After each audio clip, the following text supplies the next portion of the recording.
All right, we'll just give it a few more minutes if that's all right. 2 minutes.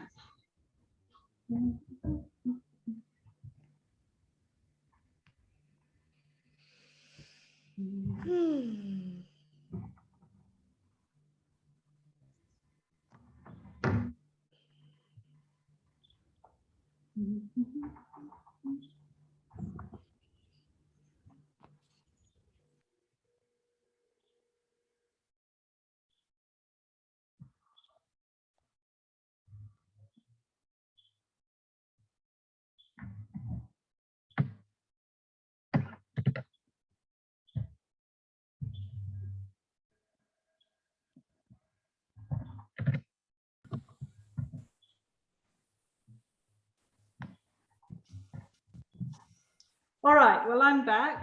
Katrina has just arrived. Hello, Katrina. Hello, how are you?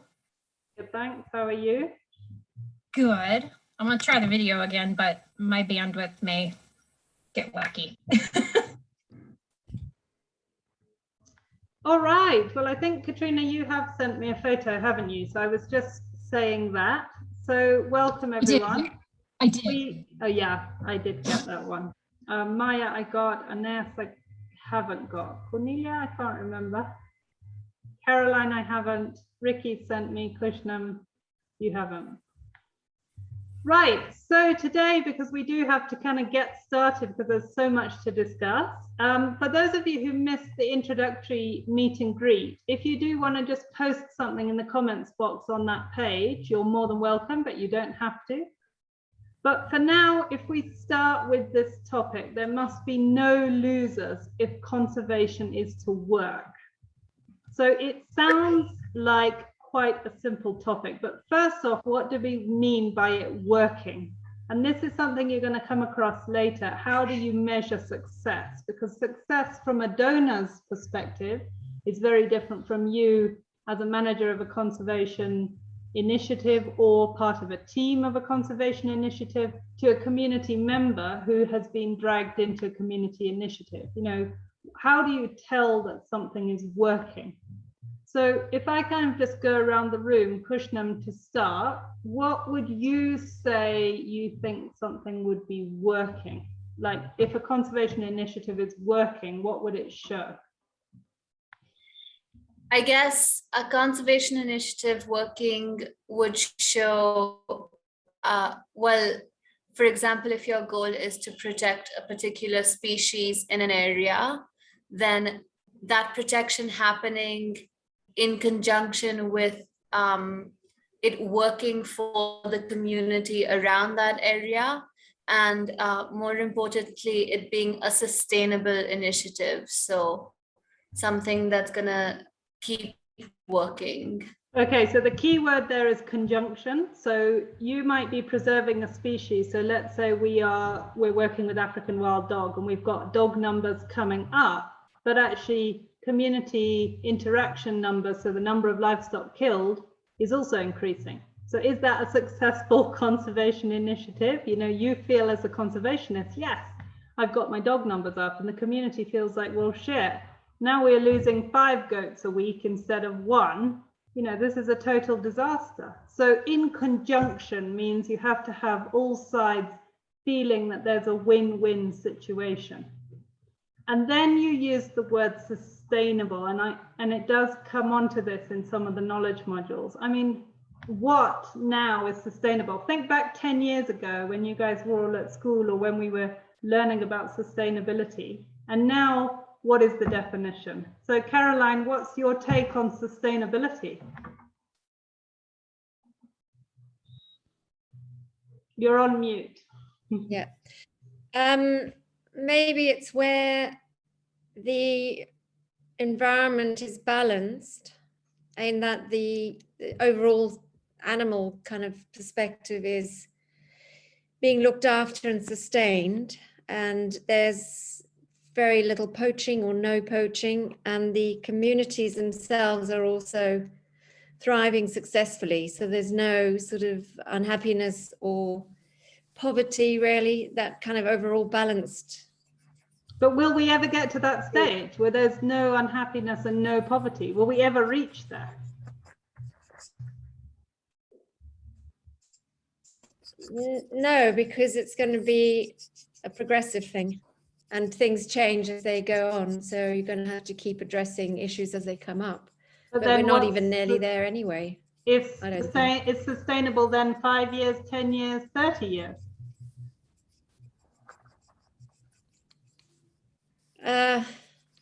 Don't know. Ricky, do you want to come in on that? Don't know. Maybe it has to be degrees. It has to be degrees, perhaps. Maybe tackling the biggest issues first and then building up from there. Do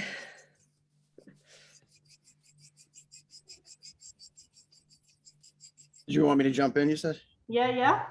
Oh, I mean, I think it depends on what the goal is too. So that goal could be readdressed after a certain amount of time and changed or so, and then it's just without, for me, it's without overuse for more sustainability.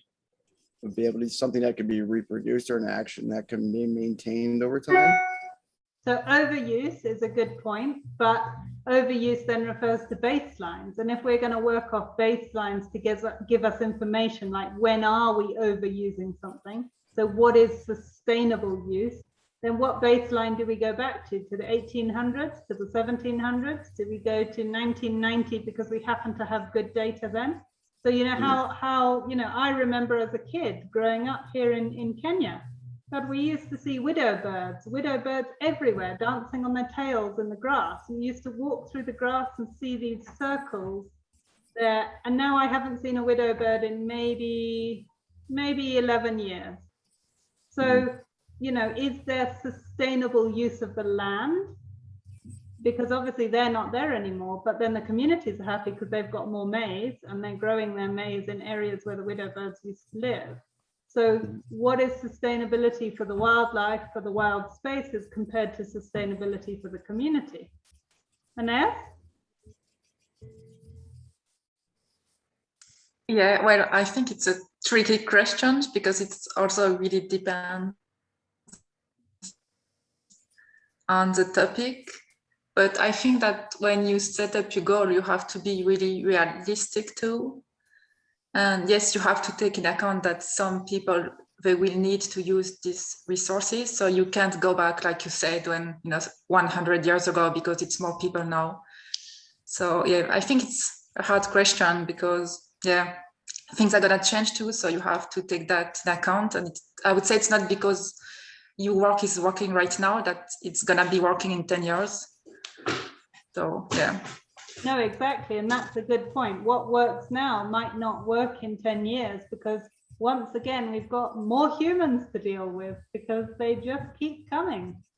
So I don't know, Cornelia, if you have any examples at home or that you've seen in your travels that you can say where you feel there was sustainability, but now when you re-look at it through a different eyes, you find that actually maybe if you look into the future and you're a future thinker, and that is an actual term, a future thinker, and you'll come into a knowledge module about building your team and how important it is to have people within your team who think in different ways. And you do need a future thinker because otherwise you're going to create policies that work now and they don't work in 5 years. So Cornelia, over to you. Well, that is a difficult question. I'm not sure that I've actually come across a good example for that. What I can think of, like right here in Germany, we try to have a lot of forests that are managed sustainably, but in the end, in the beginning, they thought it didn't matter what type of forest it would be, but now they have a lot of monocultures, and when there are storms, a lot of the trees get broken down. So in the end, it's not sustainable anymore because it's not natural enough to withstand the storm. And now they're going back to having different types of trees and having smaller trees on the sides, so that it's not like this area where the storm can aggressively just tear down everything. But that will take time to get the system to work again in a more sustainable way than it is right now. I think looking at forests is super important. And I honestly did highlight it in the tracking for conservationist course, but there's there's a podcast series of 8 podcasts by Oregon Public Broadcasting, OBS, I think, and it's called Timber Wars. And it is about sustainability of forests and how was it managed? Because the government has a different idea of what, you know, if we go back to this comment, there must be no losers if conservation is to work. Well, with forests, we've got the forestry department, we've got private forest owners, we've got government, we've got communities around the forest who could be impacted by fire or weather change. But then you've got the wildlife, you know, and that, I cannot tell you how incredible that series is to listen to understand this different, you know, the change of sustainability and what actually is sustainability. So Katrina, I don't know if you have anything to add in where we're talking, have you seen or been part of a community project where you feel there might be losers? And therefore, what is a loser? Like, how do you call something or someone a loser? What are they losing? So I don't know if I would necessarily consider them a loser. I think everyone's touched upon it, where each effort really depends on, you know, what the species is, where you're located, and then of course, you know, how flexible are you with that throughout time? And I guess it really depends on how you define loser. If there's going to be an organization or a group or certain stakeholders that may not be as happy as others, but it's about learning to work together to find as best as you can that common ground to where, you know, you're working to conserve the species, but you're also working with the communities. So it was mentioned earlier that if African wild dogs population were increasing, but then so were the livestock being killed. So then the question is, okay, is there something that's being done? So are they being compensated for those livestock that are being killed? So it's kind of, it's one of those, it depends, because you're gonna have, not everybody is gonna be 100% happy. So it's about finding that common ground, which is difficult, especially when you have a group of stakeholders that all have different reasons of why they want whatever it is that they want. So I think there's different levels, if that makes sense. Totally makes sense, but how am I going to find common ground with you when I'm not a scientist and I don't know anything about wild dogs? And to be honest, I don't actually give a shit, you know, I just want to grow my goats and my cows, and I really don't care what's around me. Yeah, and I think that's where communication is really important, and it's about, you know, I mean, it's just kind of like,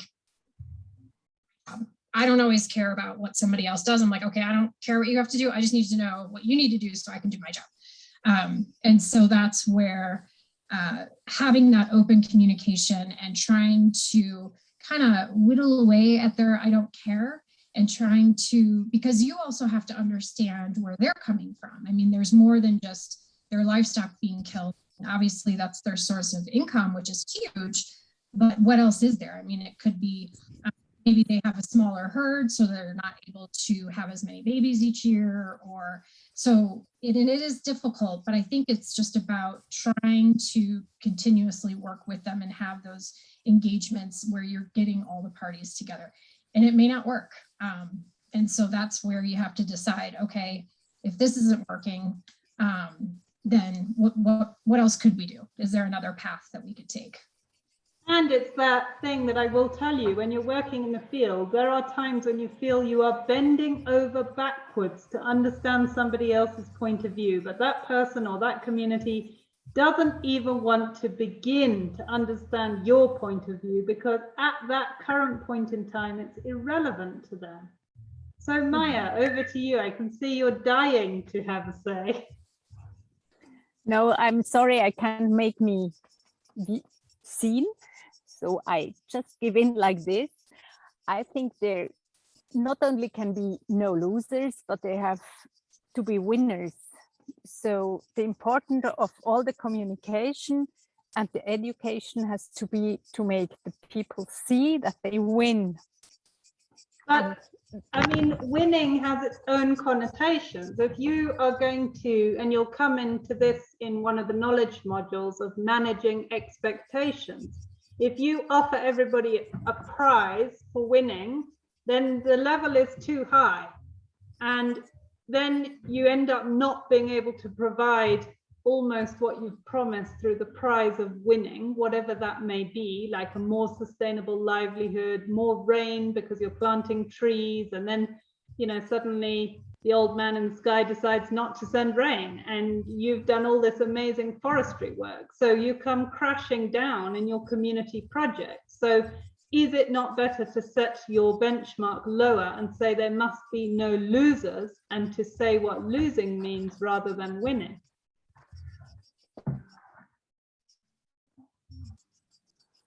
Anybody else want to come in on that? How do you set your... I think I know what you mean, and it's about maybe there's an initial strategy that you'd like to implement, and maybe after working with the different stakeholders, you're realizing that that may not be the best path at this time. So then how can you adjust that to maybe focusing it on something a little bit smaller, and seeing how that goes? Because then if you are able to show some progress for something, you know, that's a smaller chunk that you've bitten off, so to speak, then that might help the other stakeholders that may have been a little hesitant to be a little bit more willing to try something else. For example, here in Colorado, they're wanting to reintroduce wolves. And of course, all the farmers, rightfully so, are concerned because they don't, not only are they concerned for their livestock, but they also don't understand the purpose of livestock guardian dogs. It's still kind of a newer concept here in the States. I mean, it's been around, but I think it's been around a lot longer in, you know, Africa and such. And so trying to teach them that a livestock guardian dog can help when they're raised with the flock and or the the sheep or the cows or whoever. I think they don't realize that just the fact of there being a dog and a dog barking and alerting, that's going to deter most predators here in the States because they don't want mountain lions or more ambush attackers and things like that. So I think it's just showing that it can be done, and so possibly that might be a better way to do it. Okay, so you made 2 points there. I'm going to ask Ricky and Ines to come in on. Small and a pilot project. Why are those two things very important if you're going to link to that phrase, there must be no losers if conservation is to work? Ines, do you want to go first? Yeah. Well, I would say that a pilot project is important because you have to engage with stakeholders before building a strategy. So you're sure it's going to work, and you're not going to set up objectives that are completely not achievable. So I think it's important to know with who you're going to work and their point of view and what they think about the situation and what you really want to do. So I think it's important to meet them and discuss with them and even build a strategy with them if you want it to work. But well, of course, it doesn't mean that they're going to agree on everything and that everything is going to be fine. But yeah. Ricky? And I was just thinking about what she said about the sheep and the dogs. It's not really working well in France because, well, we have the government is giving money so farmers, they can have dogs to protect the sheep, but not many people want to use it, so it's not really effective. And even if I think it's done in Italy and it's working really well, but in France people just don't want to do it. So I don't know why, but it's not working really well. I think there is a lot of history, and Holly, you spoke about the future viewers or looking into the future. And I think that's the most important thing of all, to worship the past, but to build a change, to steer a change.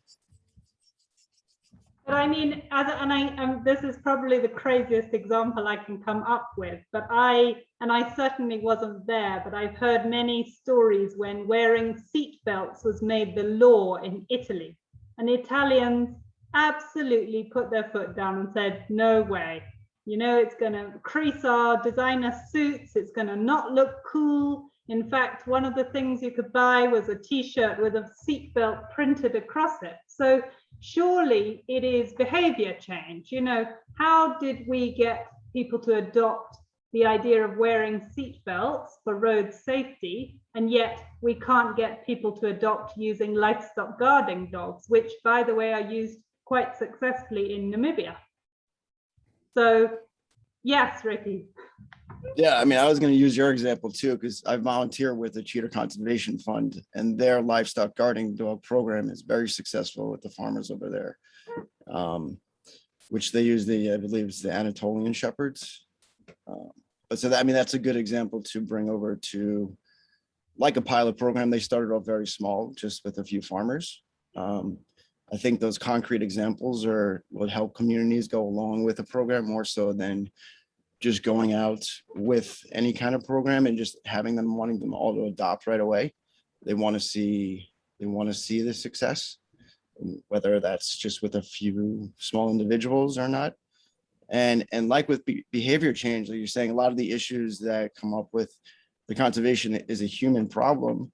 And that's the fix that we're looking to go towards. You can use like SMART goals like you would use for behavior change in individuals, where they're very specific, they're measurable, they're attainable, they're realistic, and within a small maybe time frame as your pilot program to then move forward with actual data showing that it works.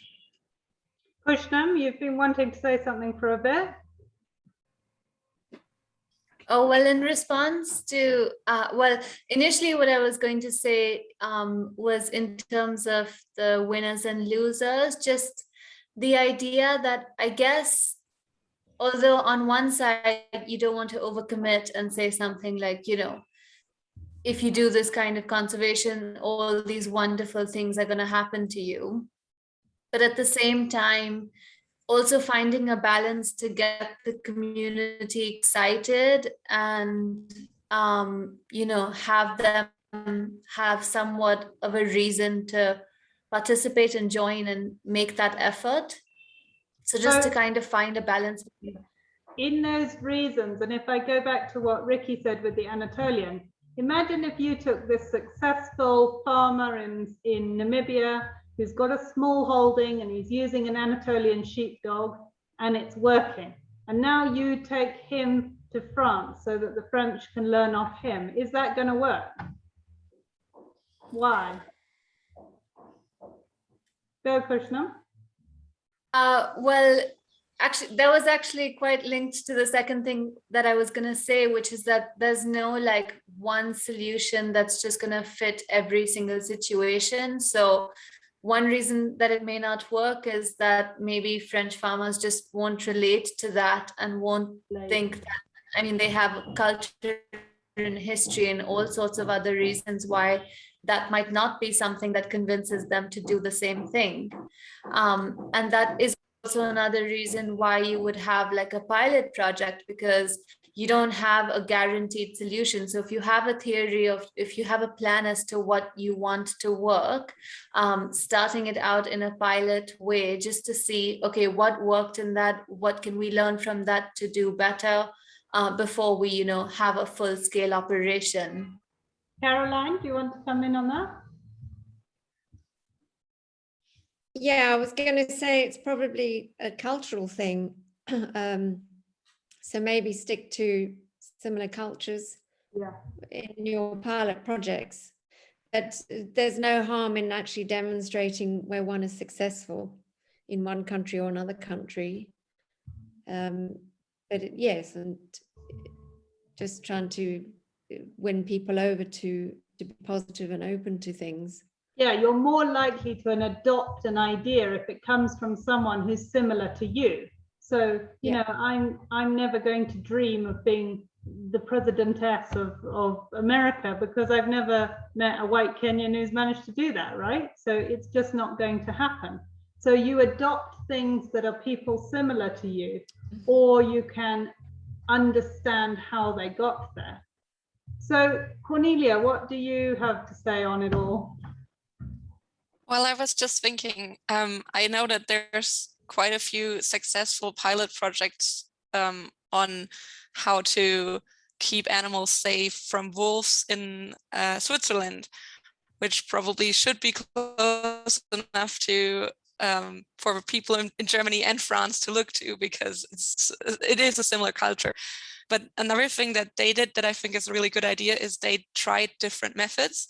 So they have 3 different areas, and one area has dogs and one area has special fences, and the third area I'm not sure what they do, but they have 3 different approaches, and they try and compare so that they can tell farmers, well, look, this gives you this much success and this helps with this, so that they have a choice. So it's not that you're telling them, okay, this is the one way to do it, but look, here's 3 options. Which one would suit you? You can choose for yourself. Yeah, so to come in on that, and you're going to get to a scale of measurement for people and cultures, and how different actually are Switzerland and France. How different is the French person compared to the Swiss person? You know, in terms of egotism, in terms of altruism, in terms of individuality, in terms of behaving as a community.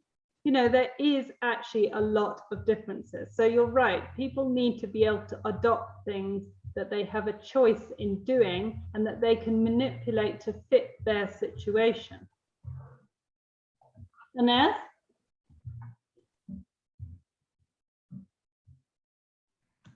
Yeah, I would say it's still different in France.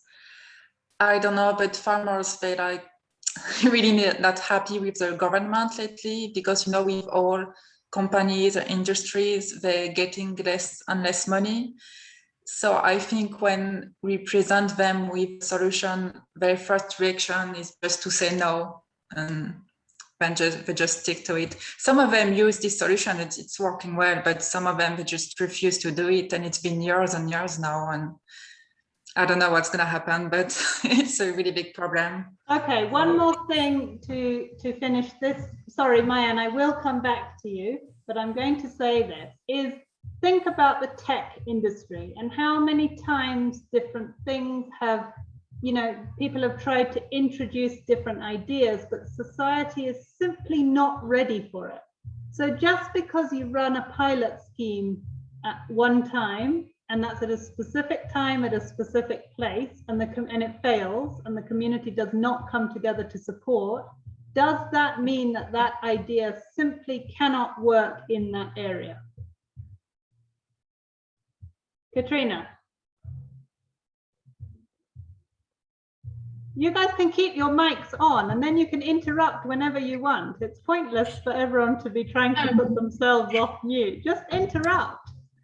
Yeah, so no, I think that just because it may not work at this point doesn't mean that you can't try again. And there's a couple reasons why. I mean, the people that, you know, were involved here may not necessarily be the same that are involved further down the road, or there's additional people that weren't involved that can bring in more questions that can help, let's say, the farmers understand more about how livestock guardian dogs work, or, you know, how ensuring that different government regulations are met, plus government regulations that may have been in place 5 years ago may not be, you know, today. So I think there's a lot of variables that could change that, even though it may not have worked here, it could later down the road. So how are you going to tell your donors that you've wasted all their money, but hold on, we want to do the same project again in 5 years? Maya? I just wanted to say to the Wolf Project, maybe you only heard the positives about it, but there are lots of farmers saying no, even if we had good examples, and the hunters with their own interests who don't want the wolves to take the deer and so on. So it's not really so positive as it sounded when I heard you. Mm. Ricky, do you want to come in on anything? And from I like reading about the wolf issues, and I know that a lot of it is cultural beliefs and standards and the way you're brought up as well. And so there's a lot that you have to take into account before approaching any kind of stakeholder with any kind of solution. Because regardless of the solution, that just might not be their belief system. So they can care, like you're saying, I can care less if there's a wolf here and you want me to have a dog, I'm going to kill it if it's on my property. That's my right. And so there's a lot of land use issues there too. And I think in land rights issues, like private property issues. And for me, I think it has to like go down to challenging beliefs and changing beliefs moving forward. Otherwise, I don't know that it's like we talked about, sustainable. I think too, with Facebook, I'm totally drawing a blank on the page, but it's a farmer on the East Coast, and he has a Merina livestock guardian dog. So he always talks about him and what his purpose is and stuff. And so, if there's other farmers that follow him that didn't, weren't aware of livestock guardian dogs, or they weren't really having a lot of faith, that maybe, watching what Toby, his name is Toby, does, and how, how the farmer talks about, what Toby has done and how he helps, his chickens and his geese and stuff on his property. That might also help as well, because not only are they hearing it from another farmer, they're actually watching it, they're seeing it. They're hearing, he's got cameras set up at night. Toby tends to sleep a lot during the day, which makes sense because he's up at night, making sure all the animals and stuff are safe. So that's also, I think, where, Facebook and other forms of social media, YouTube, can also help in these types of situations as, technology evolves. Hugely, because we need influencers, and influencers being quite a modern term with thousands of followers means you're creating a community that are not actually linked in geographical position, but they're linked through following. I mean, who's that one in England, the shepherdess, that all these English people seem to have gone totally nutty over her, and she just lives in the fields herding her sheep, and the world seems to have gone crazy. So yeah, influencers are really important. Right, I'm going to draw that. Yeah, go for it, Ricky. No, I was just thinking about a gentleman, I think he was in Montana or something in the United States, and his farmland abuts like a national park and stuff. And there's a lot of issues there, but with wildlife conflict and his herd. But he, his stance was on his family has owned that property for 150 years, and nobody's going to tell him how to manage it. So, I mean, how do you get through to someone like that? That's a difficult proposition, and I think, it's a challenge because he owns a lot of acreage too. Yeah, and it's a lot in the corridors, and migrations are being disturbed there too, and they need his property. So, I don't know. Yeah, it's difficult. And that's when, and further in the knowledge modules, you get to your view of the world. Like, is then a democracy really the right way if we're going to make things happen? Because maybe that's a point where you need sort of benign land dictatorship to say, sorry, this is a wildlife corridor. Sorry for what you think, but this is what we're going to use it as. Right, I'm going to draw that question to an end because that's our half an hour. So here is our next one.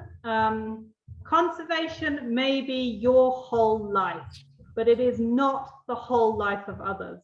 Circumstance counts, perseverance, patience cannot be omitted, ever. Maya, you can open us in that one.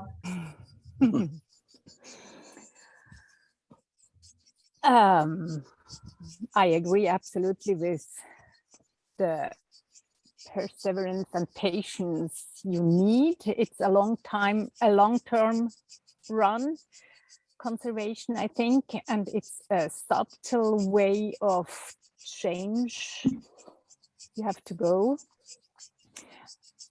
But I'm sure if it's not the whole life of the others, you have to show them the little parts of change for themselves to get them into your boat and to bring the whole community together as a team to do the change and to go forward. Caroline, how would you come back to Maya on that? What would you argue her with? I think it's maybe better education and bringing things to other people's focus, because a lot of people aren't even focused on conservation issues. So I think that's probably education. But education and then obviously is having an patience incredibly- for people to. Education is an incredibly slow process. Do we have time to just spend money on education? What can we do alongside education? I don't know, maybe films, videos, influencers, as you said before. Ricky? It's just flagging up. Sorry? Questionnaires. Oh, I mean, there has to be some laws enacted to kind of, sometimes I feel like you have to force the issue a little bit. You can't always wait for that education piece. Because people, well, you know, if the laws are enacted, if it starts to have some benefit for them too, I think they're more willing to learn, but. So I where think is, sorry, Katrina, where is an example that we've seen recently where change happened super quickly and nobody predicted that it could happen that quickly? I mean, for me, I know too, even just with, honestly, like, if you look at the supermarket aisles with the alternative milks, that just kind of happened pretty fast. I mean, the amount that is available to them, and that was by choice, you know, I'm vegan, and just by choice, kind of people wanting something. The governments and the corporations will start to have to kind of go along with it. You know, they're there, they want to make money, and they know what you're asking for. So I mean, that feels like that whole movement came around. I mean, it's been around for a long time, but it just has now made a certain push because they've seen the benefit for them, the corporations, that is. I don't know. That's one example. I don't know. Katrina? Well, my example is not that it's happening fast, but it's finally happening. And that's canned hunting, where it's legal. And, you know, there's over 200 farms in South Africa alone where it happens. I mean, it happens here in the States, but obviously South Africa is. And so it's been legal for all of these years. And in the last year, they finally have started making some progress in the direction to hopefully ban it at some point. But there's so many things to consider along the way. You know, you have over 8,000 animals in the industry. I mean, what's the best course of action for that? I mean, unfortunately, it's probably euthanasia, which is terrible to think of, but at least they're starting to move in the right direction. So I'm curious to see how it all unfolds and kind of how long it takes now that, you know, they're starting to work towards that. So. Okay, so I'm going to play devil's advocate to you here, and then I'm going to cut the canned hunting because it is such an enormous topic, and I love a good canned hunting topic, but we're not quite on topic here. But hunters want to go and they want to get the best specimen. We are never going to stop those people who want to pull a trigger for sport, right? So if those people are going to come out to Africa and they are going to hunt a lion in the wilderness, a wild lion, that lion is going to be big, it's going to be strong, it's going to be the specimen they want because it has got the strongest genes. Through survival of the fittest, through all of the situations it has been through, it has got to that position, and that is the specimen the hunter wants.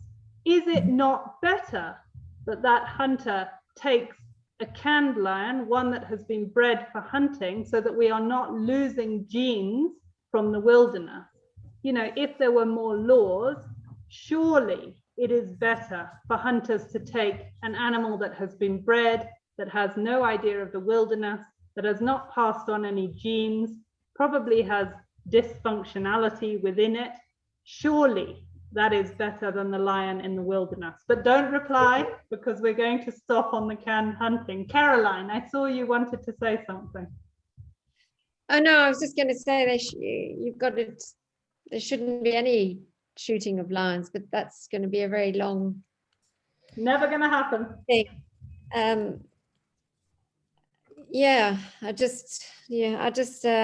sure the hunter would prefer to get the one in the wild, because it's more of an ego feat than shooting one of the other lions, the sort of lesser ones as you sort of described them. But both is equally bad. But I mean, the hunter doesn't know. And I'm going to give you one anecdote here, and I'm going to watch all of your faces, because when I was told this, I literally dropped my jaw to the ground. There was a hunting outfit in Zambia that sells leopard trophies. And these guys were going out, they were finding a leopard beforehand, they were shooting it, clean shot. They were putting it in the freezer, so they had freezers full of leopards. When a hunter came in, they defrosted the leopard, they took it out into the bush, and they placed it carefully in a tree so it looked like it was alive. And then they take the hunter on a nice journey, and then, you know, they only hunt leopards just after dark, so it's on dusk, so you can't tell that leopard's already dead. They spot the leopard in the tree, they set up the hunter shoots the leopard, and he has no idea that came from the freezer, except, of course, they made the mistake in how they got caught, because the leopard was not totally defrosted, and the hunter realized.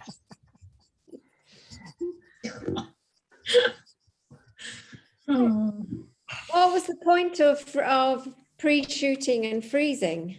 So that they knew they'd get a tip. The hunter got a leopard every time. I thought maybe if they recycled it and put it back in the freezer, at least. No. No.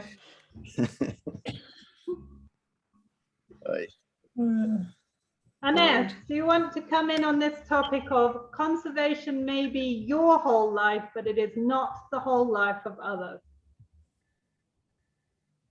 Yeah, well, I think that for it to work, it doesn't have to be the whole life of everyone. So that's a good thing. And also, yeah, as you said, circumstances count, because it remembers me of what you said about the word poachers.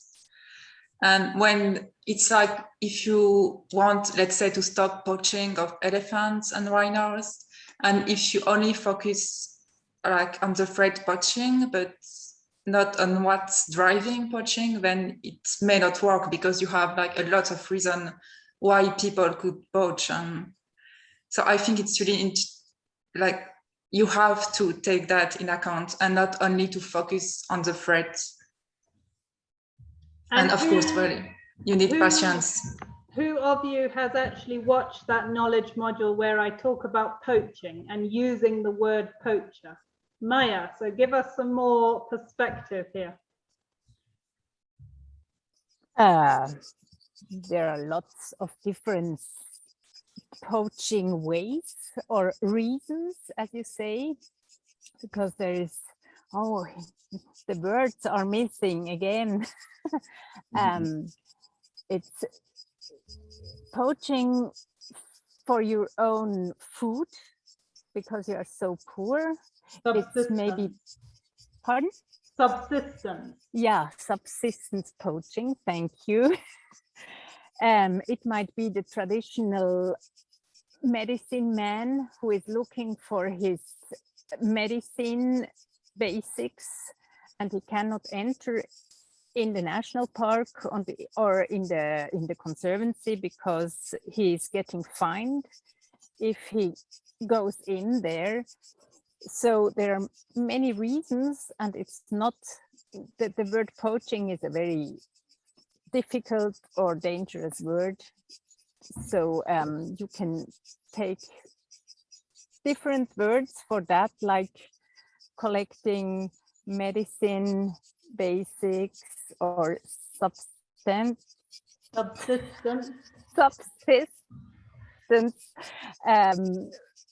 hunt. So pay attention. I'm going to come in here and say, Ricky mentioned private or land ownership rules or laws, right? So in South Africa specifically, and let me tell you how incredibly different South Africa is to every other country in Africa, including in conservation. There are things I don't even begin to understand, and yet I've lived here my whole life. But they have a real problem with, you know, private ownership of land. So if the lion from old Joe Bloggs' farm comes and takes my impala, now that lion is poaching. Surely that's true. So if we're going to accuse a person of poaching and put them in jail, what do we do with this lion? Or how do we decide how we're going to even begin to use the word poacher? Does anyone want to come in on that? I think that has to be decided. I mean, across the cultures, and like you're saying, when you're setting up programs and you're talking to groups and other stakeholders, the language is so important. You have to know who you're talking to, and because every word has a different connotation for each language and culture, even in the United States. So you know, whether you're in northern United States, southern United States, east or west, or, you know, people based on their own environments and stuff have created different connotations for these words. So I think it's really important that you have to test out that language and make sure that it's fitting what it is that your goal is for that conservation work. And that is so important with your community. If you are starting with a poverty-stricken community, the first thing you need to give them is language to express themselves, because even if obviously they have their own language, but if you've never lived in an urban or Western setting where we're coming in with a Western knowledge idea of conservation, and now you're asking them, even the word conservation doesn't exist in loads of languages. So you need to be damn sure that you are on the same plane in language with anyone you work with. And that's with government, and that's with community, and that's with your donor. So, talking about language, Holly, you know, the book that I was reading from Dr. Pabla, which is about conservation in India, he was talking about defining conservation and where the word even came from. So one of the definitions was consumption and preservation kind of put together to make conservation. So it, rather than the approach that, you know, to conserve something, you don't use it at all. You don't utilize it in any way. You just protect it 100%. And then the other interpretation is utilizing it, but in a sustainable way, in a way that you're still preserving it and still making sure that you can utilize it for future generations. So yeah, I think that's a really interesting perspective, because I think too often nowadays when we talk about conservation, we think it just means, you know, not a single animal can be killed, utilized in any other way, hunted or anything like that. But is that really, you know, is that really practical? And I will give you an example here of something that happened a few years ago. A friend of mine, Ngusa, who is an Eritrean asylum seeker who's ended up in Sweden, he wanted to do his master's thesis on the understanding of asylum seekers and refugees of conservation in Sweden. but including recycling. Like, how does recycling add into conservation? Now, he's Eritrean, he's Black Eritrean, he speaks 4 different languages. He was told by the Swedish Ethics Board of the university that he simply cannot ask such questions because they will make refugees or asylum seekers feel low and out of place because they've come from countries that simply don't recycle. So how do you now walk into a society that places high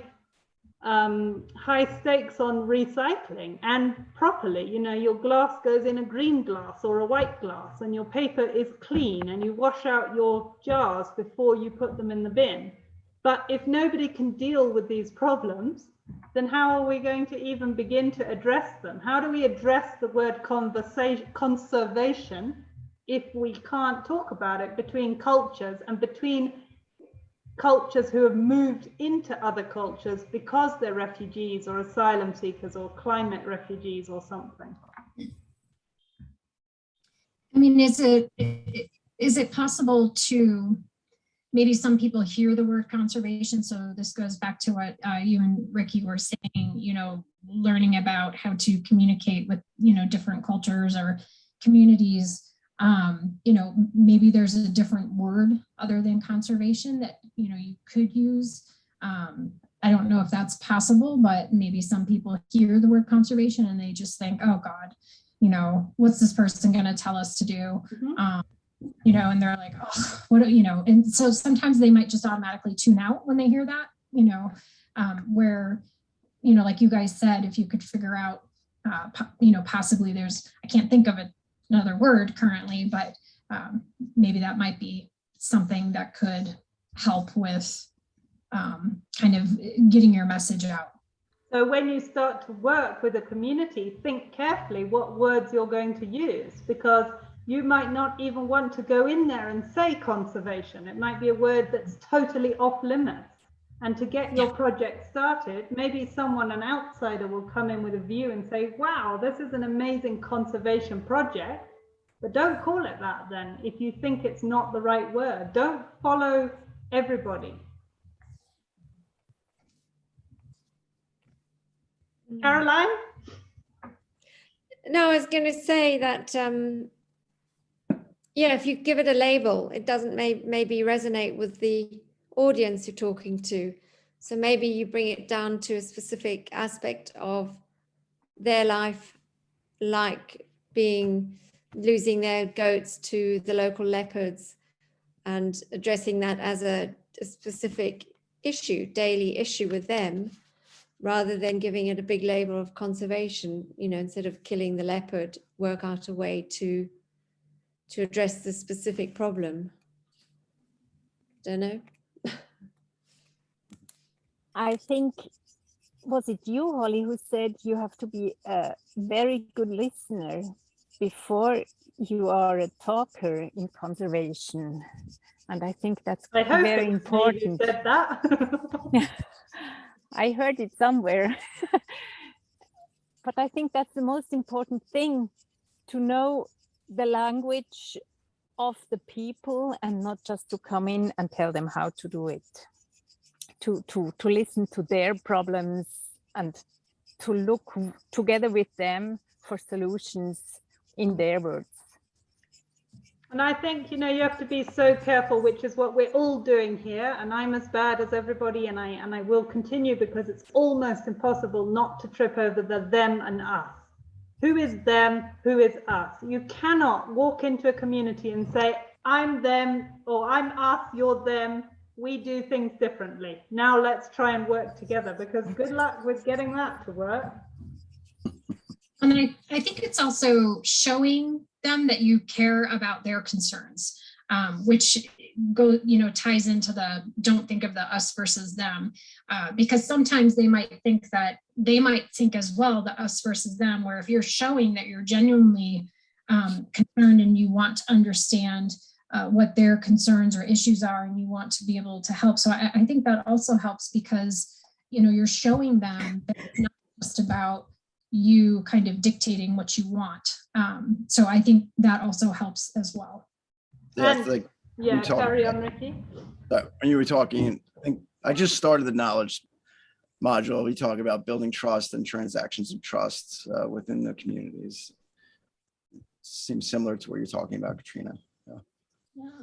Yeah, and not making sure that, you know, we're a provider and they're a receiver, because again, you're already making a power dynamic that isn't really helpful, because at some point you're going to have to be on some sort of even ground, even if financially your donor is making most of the financial donation, but you cannot simply see each other as provider and receiver, as them and us, because already communities see most providers as cash cows, you know, oh yeah, come and give me a conservation project here, I need a bit more money. So, right guys, well, I'm going to call it a day there, because obviously we can debate forever and ever, but the point is just to get you thinking and to realize how tricky it is. So does anybody have any last points they want to get in here before we end? You'll probably get used to seeing this one. We'll call it human wildlife conflict. It's like he knows when I'm on video. He's like, oh, I'm just gonna keep sitting right here.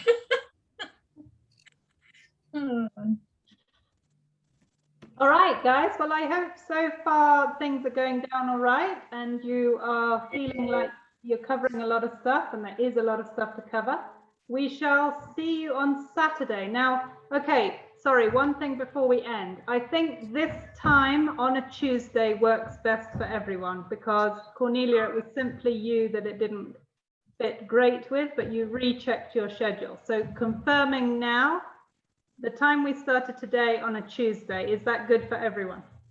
Yeah. So for me, like coming weeks, this is not good. For me, 1 hour later would be better in the next weeks. This week was the only one that this time was great. But I can't plan this. I won't make this time every week. There's no chance. Well, I think we just have to accept that, because I think you're one out of everyone. So we'll record it. And if you want to send me any voice messages to add into the discussion, then feel free. So Holly, I don't know if you saw my note. I noticed in the was provided, it has our calls. I've changed it. So I think what I made a mistake is on the Teachable platform, I never uploaded the new schedule that said Tuesday. And I think, Ricky, that's where your confusion came from. So it is Tuesday, 3 p.m. Nairobi time. Not that I'm in Nairobi, but Nairobi time. And then on Saturday, sorry for all of you who have to get up early, but I think it's worth it. Only 6 times. All right, I'm going to